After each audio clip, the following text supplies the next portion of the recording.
నాన్న అంటే ఒక నీడ కాదు, ఒక వెలుగు, మన జీవితానికి దారి చూపించే వెలుగు. అలాంటి వెలుగు లేకపోతే ఆ ఇల్లు ఎంత చీకటిగా ఉంటుందనేది వాళ్ళ నాన్న గురించి మాట్లాడుతూ ఇన్స్టాగ్రామ్లో ఈ మధ్య వైరల్ అవుతున్నారు. తనే మిస్టర్ స్మైల్ కిల్లర్. నాన్న నీ కన్న కళ నిజమైతే బాగుండు, ఎందుకంటే అందులో ఎప్పటికీ నువ్వు నాతోనే ఉంటావు కదా నాన్న. మిస్ యూ నాన్న. అందరు నువ్వు మీ నాన్నలాగా ఉన్నావు అంటే నన్ను నేను అద్దంలో చూసుకొని అద్దుకునేవాడిని. నీ ప్రేమ నాకు ఇక్కడ దొరుకుతుందా అని. ఐ మిస్ యూ నాన్న. నా లైఫ్ లో మా నాన్న ఉన్న రోజు నా కళ్ళకి వెళ్ళి కన్నీరు రాకుండా పెంచిండు. ఆ దేవునికి ఇట్లా నచ్చలేదు అనుకుంటా, అందుకే మా నాన్న నా నుంచి వేరు చేసి. ఇప్పుడు నీ Insta ID mister smile killer, అసలు పేరేంటి? అసలు పేరు మహేష్.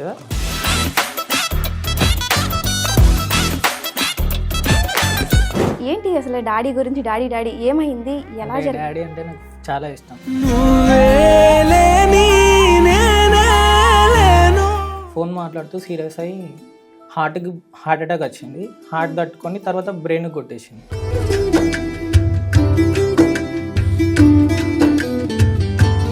ఇట్లా డాడీ బెడ్లో పడుకొని ఉన్నాడు, కోమల్నే ఉన్నాడు. డాడీని వచ్చిన లే అంటే ఇట్లా చేతి పట్టుకున్నాడు నాది.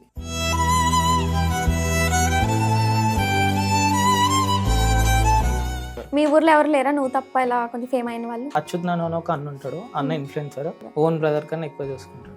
ఓకే, బ్యాక్ సపోర్ట్ అంటాడు ఇక అన్నని నాకు.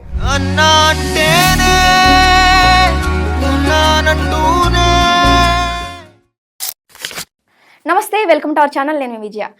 నాన్న అంటే ఒక నీడ కాదు, ఒక వెలుగు, మన జీవితానికి దారి చూపించే వెలుగు. అలాంటి వెలుగు లేకపోతే ఆ ఇల్లు ఎంత చీకటిగా ఉంటుందనేది వాళ్ళ నాన్న గురించి మాట్లాడుతూ ఇన్స్టాగ్రామ్లో ఈ మధ్య వైరల్ అవుతున్నారు.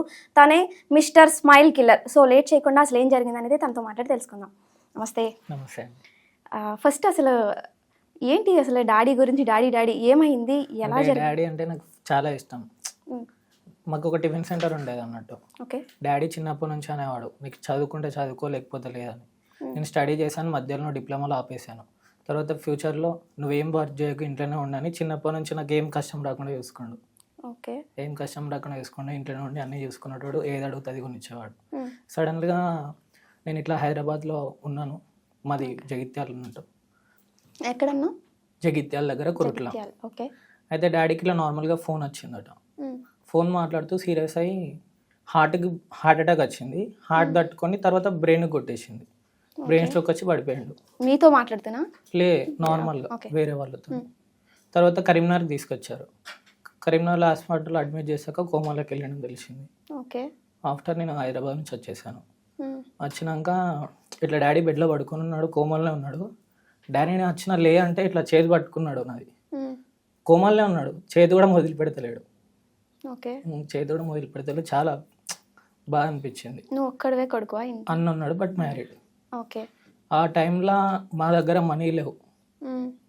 ఇల్లు అమ్మేద్దామన్నా ఎవరు ముంగడికి వస్తలేరు. అందరు చుట్టాలందరూ ఉన్నట్టే కానీ ఎవరు టైంకి ఎవరు రాలేరు. తర్వాత హాస్పిటల్లో 5 days ఉన్నాడు కోమాలో. మార్నింగ్ 4 గంటల ఎక్స్పైర్ అయిపోయాడు, చనిపోయాడు. ఓకే. నేను నిద్రలోకి లేచి చూసేవారికి మా డాడీ కొంచెం నార్మల్గా ఉంటాడు, నాకన్నా బక్కగా ఉన్నాడు, అయిపోయాడు మొత్తం. ఓకే. పోయి బాడీ చూసాక ఇక తర్వాత ఆఫ్టర్ తీసుకెళ్ళాము, అయిపోయింది. కాల్ చేశాను.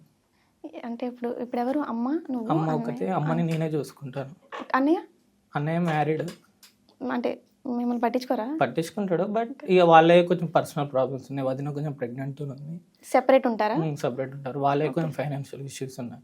ఓకే. మరి మీ ఇంట్లో ఎలా ఫైనాన్షియల్గా? డాడీ లేరు అంటే ఇంకా ఇక నేనే ఇదే ఇన్స్టాలో వీడియోలు చేయడం స్టార్ట్ చేశాను నార్మల్గా. అంటే నాకు ఇన్స్టాలో మనీ వస్తాయి అని ఏం తెలియదు. మొన్నటి నుంచి నార్మల్గా ప్రమోషన్స్ అవి పిలుస్తున్నారు, వీటితో మేనేజ్ చేస్తున్నాను. Actually photographer. ఓకే. చిన్న చిన్న ఈవెంట్స్ అట్లా వస్తే ఖర్చులకు కొన్ని ఉంచుకొని ఇంట్లో కొన్ని పంపించేస్తాను. ఓకే. ఇప్పుడు స్టడీ ఎందుకు ఆపేసావు? డాడీ? నాకు ఫోటోగ్రఫీ మీద ఇంట్రెస్ట్ చిన్నప్పటి నుంచి. దానికి డాడీ యాక్సెప్ట్ చేశాడు? యాక్సెప్ట్ చేశాడు, కెమెరా కొనిచ్చాడు, ఇంట్లోనే ఉండమన్నాడు. నేను అప్పుడు ఫోటోగ్రఫీ నేర్చుకోకుండా నార్మల్గా షూట్లకి అటు ఇటు ఆ కెమెరా పట్టుకొని తిరిగేవాడు. అయినా ఏమనకుండే, ప్రతిదానికి సపోర్ట్ చేసుకుంటూ వచ్చేవాడు. ఓకే. ఓకే. నువ్వు ఇన్స్టాగ్రామ్లో ఒకటి మాట్లాడుతూ పెట్టావు, నువ్వు ఎప్పుడు అంటుండేవాడివి నా చిన్నప్పుడు, నేను లేనప్పుడు తెలుస్తుందిరా నీకు నా విలువ అని చెప్పేసి. ఇప్పుడు ఏం అర్థమవుతుంది, ఏం నేర్చుకుంటున్నావు? అంటే మా డాడీ అనేవాడు చిన్నప్పటి నుంచి, రియల్గా అనేవాడు, నేను ఉన్నానా, నేను అంత అంటున్నావు, నేను నీ దగ్గర లేనప్పుడు అయితే నా వాల్యూ తెలుస్తుందిరా అని అనేవాడు. కానీ ఇప్పుడైతే నిజంగా అర్థమవుతుంది. అంటే నాకు అర్థం కాలేదు ఏంటంటే చాలా బాగా చూసుకునేవారు, దేనికైనా సపోర్ట్ చేసేవారు అన్నారు కదా. అంటే ఎలాంటి సిచ్యువేషన్లో ఇలా అన్నారు డాడీ మీతో? నార్మల్గా ఇప్పుడు ఏదైనా కొనివ్వమంటే వెంటనే కొనిస్తాడు. ఇప్పుడు కెమెరా అడిగినా ఏది అడిగినా బయటికి వెళ్ళి ఇన్ని మనీ కావాలి ఇట్లా పార్టీ చేసుకుంటాం ఏదన్నా ఇస్తాడు. ఓకే. నార్మల్గా ఏ ఫాదర్ అయినా అంటాడు కొడుకు చెడిపోతుండే ఇట్లా తిరుగుతుండంటే నేను ఉన్నప్పుడే నీకు ఇంత ఎంజాయ్మెంట్ ఉన్నది, లేనప్పుడు తెలుస్తారా నా వాల్యూ అని సందర్భం టైంలో అన్నాడు. ఓకే. ఆ వర్డ్స్ అనేవి ఇప్పుడు గుర్తుకొస్తున్నాయి నాకు. ఓకే. ఓకే. మరి మమ్మీ ఏంటి ప్రెసెంట్? మమ్మీ హౌస్ వైఫే. మమ్మీకి అసలు బయట ప్రపంచం తెలియదు. ఓకే. డాడీయే మొత్తం చూసుకున్నట్టు. టిఫిన్ సెంటర్ అంటే మాకు ఉండేది కదా, టిఫిన్ సెంటర్ ఏంటో ఇల్లు ఏంటో అంతే తెలుసు, బయట ప్రపంచం అసలు ఇప్పుడు కూడా అది రన్ చేస్తున్నారా? లేదు, డాడీ ఎక్స్పైర్ అయిపోయినాక కొంచెం మా డాడీ ఎట్లా అంటే హెల్పింగ్ నేచర్కి ఫస్ట్ ఉండేవాడు. మీరు ఇప్పుడు సపోజ్ ఉన్నారా, మాకు కొంచెం అర్జెంట్ మనీ ఉన్నాయంటే మా డాడీ దగ్గర లేకున్నా కానీ మధ్యలో ఉండి వేరే వాళ్ళ దగ్గర ఇప్పించేవాడు. ఓకే. అట్లా మా డాడీ చనిపోయినాక ఏం చేశారంటే అందరూ ఆల్రెడీ మీ డాడీకి కట్టేశామని చెప్పారు. వాళ్ళందరూ ఇప్పుడు మమ్మల్ని అడగడం వల్ల టిఫిన్ సెంటర్ తీసేసాం. ఓకే. ఇంకొక రీలు, ఇంతకుముందు నువ్వు ఉన్నప్పుడు అమ్మని ముత్తైదువుగా పిలిచేవారు, పిలవట్లేదు అని చెప్పేసి, అది కూడా రియలే అండి. ఎందుకంటే మాకు కోట్లలో ఓన్ హౌస్ ఉండేది. డాడీ ఉన్నప్పుడు అయితే చాలా రెస్పెక్ట్ ఇచ్చేవాళ్ళు, అందరు ఫంక్షన్స్కి పిలిచేవారు. బట్ ఇప్పుడు ఒకసారి పట్టించుకొని, నాకు మొన్న రీసెంట్గా టైఫాయిడ్ వచ్చింది, ప్లేట్లెట్స్ అన్నీ పడిపోయినాయి. కనీసం ఫ్రెండ్స్ ఎవరు లేరు, అందరు హైదరాబాద్లో ఉంటారు. కనీసం ఇంటి పక్క వాళ్ళు హాస్పిటల్ తీసుకెళ్ళడానికి వెళ్దామన్నా కానీ వాళ్ళు ఇట్లా బైక్ పైన, బైక్ ఉంది నా బైకే, జస్ట్ నడిపి ఆ సిచ్యువేషన్ నేను నడపలేను కదా, హాస్పిటల్ డ్రాప్ చేయమన్నా కానీ అట్లాంటి సిచ్యువేషన్. డాడీ ఉన్నప్పుడు రెస్పెక్ట్ ఇచ్చిళ్ళు, ఇప్పుడు ఇస్తలేరు. వీళ్ళకి ఏముందిరా అన్నట్టు చిన్న చూపు చూస్తారు. అంతలా ఎలా మారిపోతారు? అంతే. అట్లీస్ట్ ఎంతో కొంత సింపతి అనో. మా డాడీ చాలా హెల్ప్ చేసిన వాళ్ళందరికీ, బట్ వాళ్ళకి అట్లా లేదు ఇప్పుడు. అంటే పైసల వల్ల అంటున్నారా మీరు? ఓకే.